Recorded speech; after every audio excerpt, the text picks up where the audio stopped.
Waalaikumsalam warahmatullahi wabarakatuh. Terima kasih banyak Pak Junardi atas doa-doanya. Amin ya Allah. Ya, mudah-mudahan semua saudaraku, sahabatku, pendengar setia di channel ini selalu dalam kasih sayang Allah, selalu berkah hidupnya ya. Selalu aman-aman aja ya. Aman hidupnya, aman dompetnya ya kan. Aman-aman semua kan enak ya kan. Amin ya Allah. Jadi nih cerita Pak Junardi ini bagus nih.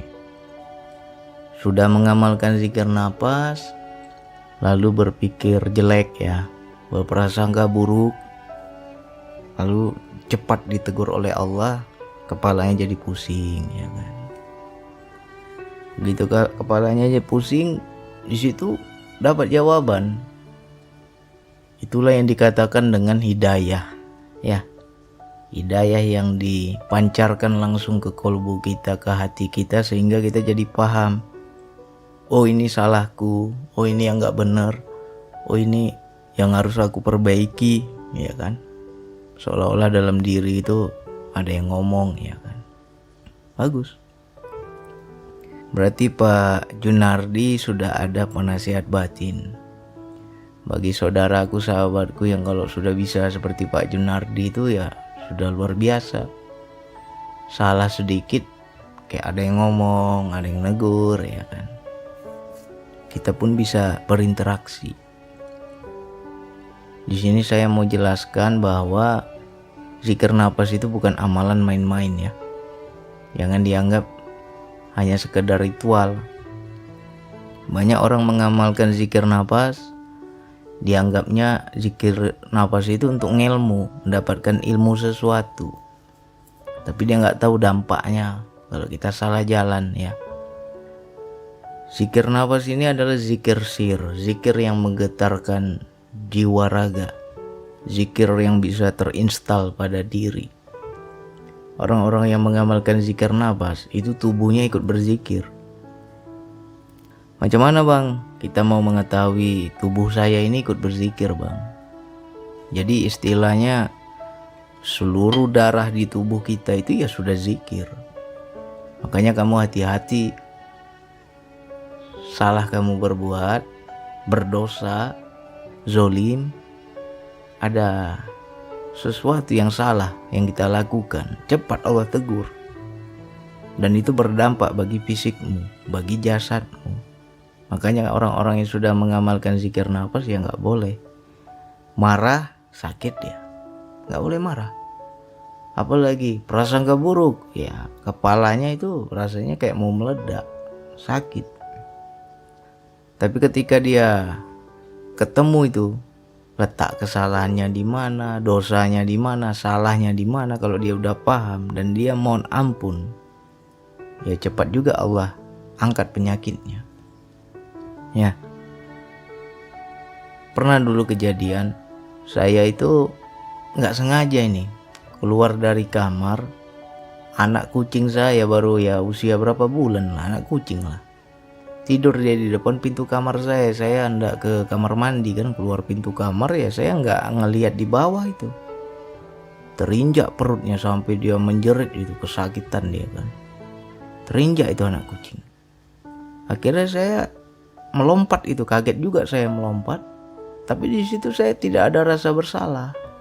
Malah anak kucing itu saya marahin, kamu sudah salah sendiri, kenapa kamu tidur depan sini, saya bilang. Saya nggak nampak kamu, akhirnya terinjak. Marah saya sama kucing itu. Udah kucingnya kesakitan dimarahin lagi ya kan. Ya itulah ya namanya kita manusia biasa. Ego kita juga ada ya kan. Dan saya menganggap itu hal biasa karena saya menganggap binatang biasa ya. Tapi hati-hati loh, kalau kita udah mengamalkan DN hati-hati. Ini terjadi sewaktu saya baru-baru mengamalkan DN. Keesokannya ya sekitar sore hari lah. Sore hari itu kok kaki saya itu ada yang aneh. Anehnya ya seolah-olah kayak lumpuh sebelah. Jadi kalau saya berjalan tuh kayak lemah dia itu. Habis itu di persendian lutut saya itu kayak sakit. Jadi kalau menekukkan kaki itu sakit.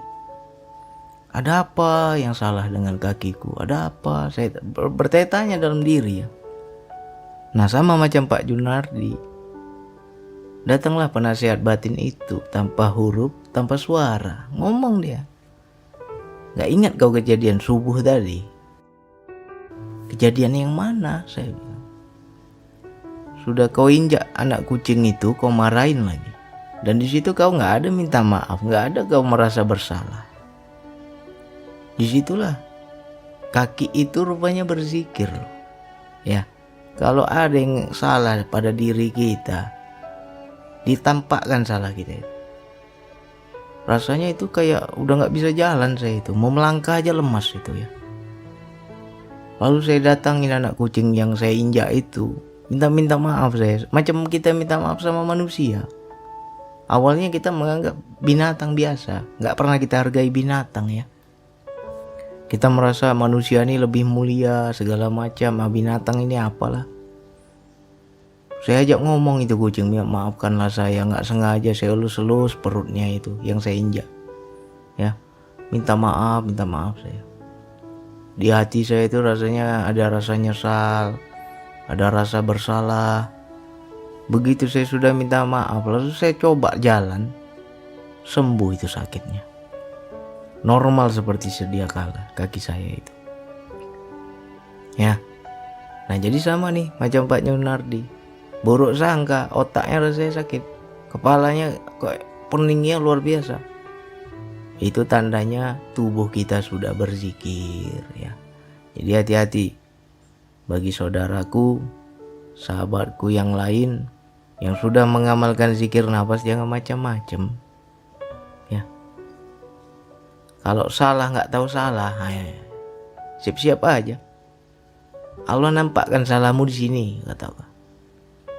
Kalau memang kita nggak paham juga salah kita, nggak sadar juga kita, nggak minta maaf juga, nggak mohon ampun juga, ya menderita lah kau, nggak akan sembuh itu. Ya, sering saya cerita berulang-ulang sama teman-teman ya, nggak boleh buruk sangka sama siapa aja, ya, nggak boleh di hati kita ada suudzon. Apalagi nggak boleh kita menyimpan amarah, dendam. Kalau ada penyakit hati ya siap-siap sakit kita. Ya. Ada sahabat saya, saya ulang-ulang. Luar biasa dia marah sama adiknya. Bertengkar ini adik beradik, marah dia. Dan di situ keluarlah kata-kata kasar. Dia maki-maki adik-adiknya. Ya. Ketika dia marah itu, satu malam mungkin puluhan kali dia ke kamar mandi mencret. Ya, air semua yang keluar itu. Sampai lemes dia itu. Mencret dia satu malam. Lalu cerita dia dengan saya, "Bang, saya kok sakit saya aneh bang. Tiba-tiba perut saya ini kayak diputer mules. Ini aja udah 20 kali saya buang air." Diceritakan. Alhamdulillah terbaca sama saya. Saya bilang, "Kau marah sama siapa tadi?" Ceritalah dia. "Saya marah sama adik saya bang, bikin kesel saya bang, begini begitu." Mohon ampun kau. Mohon ampun sama Allah. Baik-baik kau sama adikmu. Baikkanlah. Minta maaf kau sama adikmu. Baru itu sembuh. Ya. Keesokan harinya dia jumpai adiknya. Mohon maaf dia. Dia hilangkan rasa amarah itu. Dia maafkan adiknya yang awalnya buat dia kesel kan. Sembuh. Nah, jadi jangan main-main kalau kita sudah mengamalkan zikir nafas dan di situ kita melakukan kesalahan, ya jasad kita nggak terima karena dia sudah berzikir. Ya. Segala alam semesta ini berzikir. Bahkan diri kita, jasad kita berzikir. Nadi, darah, segala urat saraf kita, ya, berzikir dia. Jadi jangan sampai kita udah salah nggak tahu salah. Nah, ini mudah-mudahan menjadi pelajaran untuk teman-teman. Kalau kita punya sakit yang aneh ya, aku udah ngamalkan DN bang, tiba-tiba sakit bang, ada apa nih bang? Ya coba kamu tanya dirimu sendiri, apa yang kau perbuat? Mau nampun? Ya, prasangka jelek aja kita sakit, apalagi kita marah. Bahaya kalau marah itu. Ya, kalau secara medis orang yang marah itu unsur sel di dirinya tuh rusak. Itu secara medis ya. Makanya di situ timbul penyakit dari awalnya marah. Nah, tapi kalau dari segi hakikat yang saya pahami ya, zohirmu itu nggak terima. Aku ini udah berzikir, tapi kenapa diajak berdosa? Dia nggak terima. Di situ dia sakit. Dia menunjukkan rasa nolaknya. Ya, saya udah pernah rasakan. Kaki saya, ada juga teman saya marah sama anak, dia pukul anaknya, bengkak tangannya. Mohon maaf dia sama Allah, mohon maaf dia sama anaknya yang dia pukul, hilang bengkaknya, sembuh tangannya. Ya, itu tandanya tubuh sudah berzikir ya. Lalu mengenai otak kita buntu, udah usaha sana, usaha sini, gak dapat juga jalan keluar, ya kan? Itu tandanya Allah mengajarkan berserah diri. Makanya kita jangan terlalu dipaksa kali pikiran otak ini untuk berpikir ya. Otak ini jangan dipaksa kali untuk berpikir, karena kalau terlalu dipaksa error nanti. Misalnya kita punya masalah, kita cari jalan keluar, kita cari solusi, nggak dapat juga solusi. Itu tandanya engkau disuruh berserah. Itu yang dibilang, engkau bisa apa? Engkau nggak bisa apa-apa, semua aku. Tubuhmu, nyawamu, pikiranmu, kekuatanmu, itu semua aku yang punya kendali, kata Allah. Jadi kalau nggak ada dari kekuatan dariku, ya kau nggak bisa apa-apa. Jadi situ kita berserah, jangan dipakai untuk berpikir. Kebanyakan kita punya masalah, yang capek kita pikirkan solusi. Aku cari solusinya macam mana ya, biar keluar dari masalah ini ya. Nah, itu kebanyakan kita begitu. Yang ada capek. Tapi coba kita cepat-cepat, ya Allah, aku udah coba, aku udah usaha, nggak mampu ya Allah. Ini udah aku pikir-pikirkan macam mana jalan keluarnya, nggak juga dapat idenya ya Allah. Berserah sama Allah, kosongkan itu. Ketika kita kosong di wilayah fana itu, ilham mudah ditangkap, ilham mudah masuk, nanti dikasih petunjuk. Kau begini saja, kau begitu saja, kau lakukan aja ini, kau lakukan aja itu. Nah, di situ kalau kita ikutin petunjuknya, ya kita dalam kebenaran. Ya.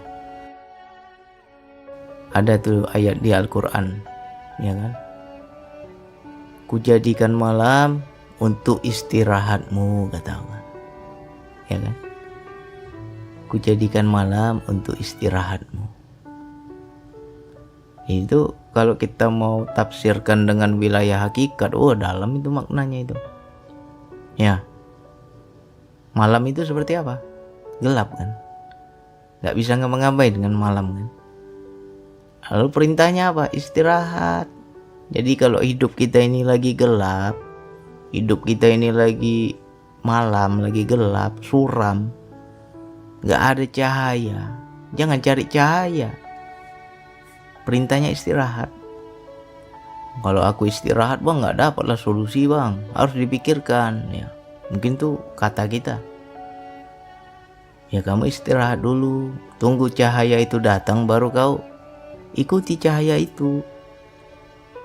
Ya, jadi ketika kita dibuat tak berdaya, dibuat terpuruk, dibuat kita ini ya ujiannya luar biasa lah, jangan kamu cari solusi. Aku istirahat dulu lah pikiranku lah. Ini waktunya berserah kepada Allah. Tunggulah cahaya Allah datang. Nanti itu datang cahayanya.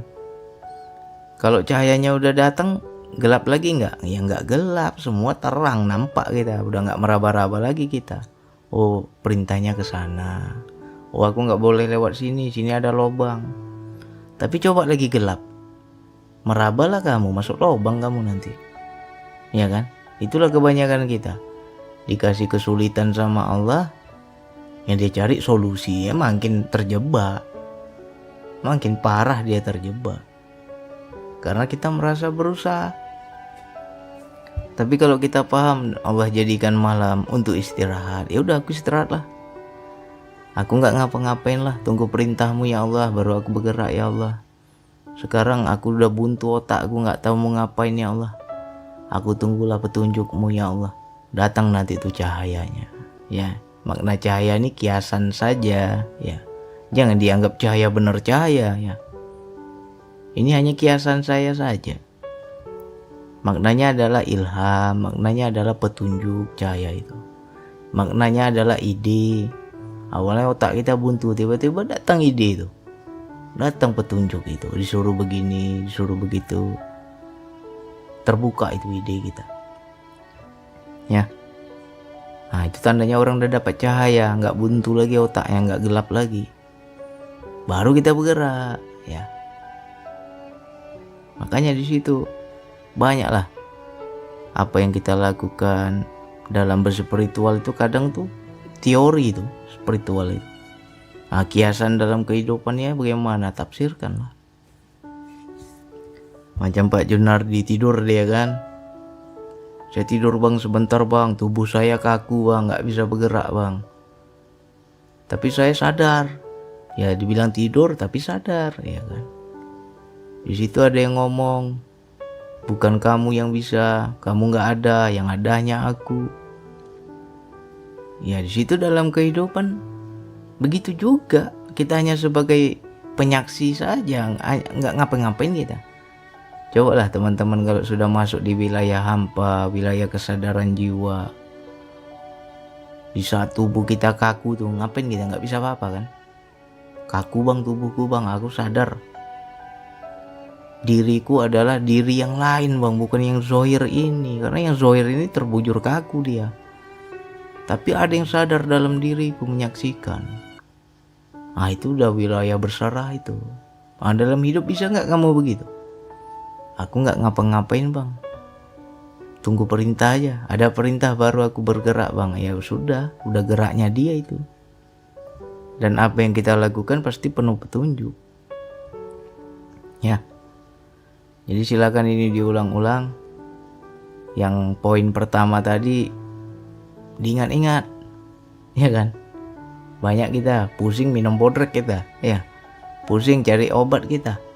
Rupanya pusingnya ya pengaruh dosa batin ya. Kalau dosa zohir enak obatnya, dosa batin susah obatnya itu. Ya kan? Cari dulu apa yang salah pada diriku. Jangan-jangan aku ada dosa, aku nggak paham. Tanya sama Allah. Muncul itu penasihat batin nanti itu. Ngomong dia, begini salahmu, begitu salahmu. Kita nanya lagi apa yang harus kulakukan. Nah begini yang kau lakukan. Enak kan? Nah macam Pak Junardi ini kalau sudah punya penasihat batin itu, sering interaksi. Ya, sering interaksi. Itu kalam. Allah itu maha berkata-kata, cuman orang banyak nggak paham seperti apa kalam Allah, seperti apa Allah bicara. Ya, kita wajib dengarkan, pahami, kenali, ya kan. Belajar terus. Kalau sudah aktif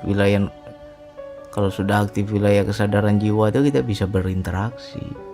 Aku mau begini, nanya dulu sama Allah. Aku mau begitu, nanya dulu sama Allah. Kalau belum ada perintahnya, diam aku.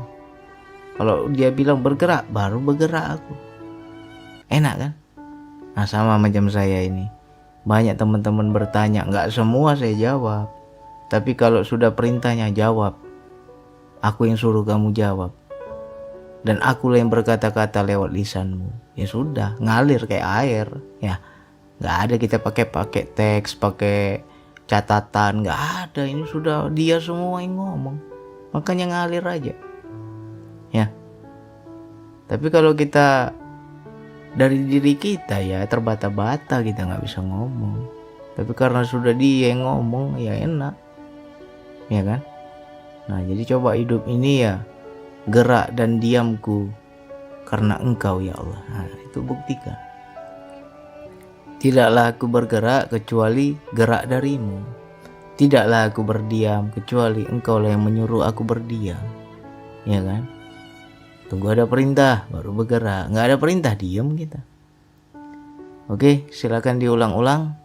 Mudah-mudahan teman-teman lebih banyak memperhatikan yang poin pertama tadi. Jangan sampai kita sakit tapi sakit tanpa sebab, ya kan? Nah, susah cari obatnya itu. Tapi kita nggak paham bahwa tubuh ini sudah berzikir, dia nggak terima kita berlaku zalim, ya kan? Diulang-ulang lagi ya. Mudah-mudahan bisa diambil pelajaran bersama. Amin ya Allah. Oke, hanya itu yang bisa saya sampaikan. Wassalamualaikum warahmatullahi wabarakatuh.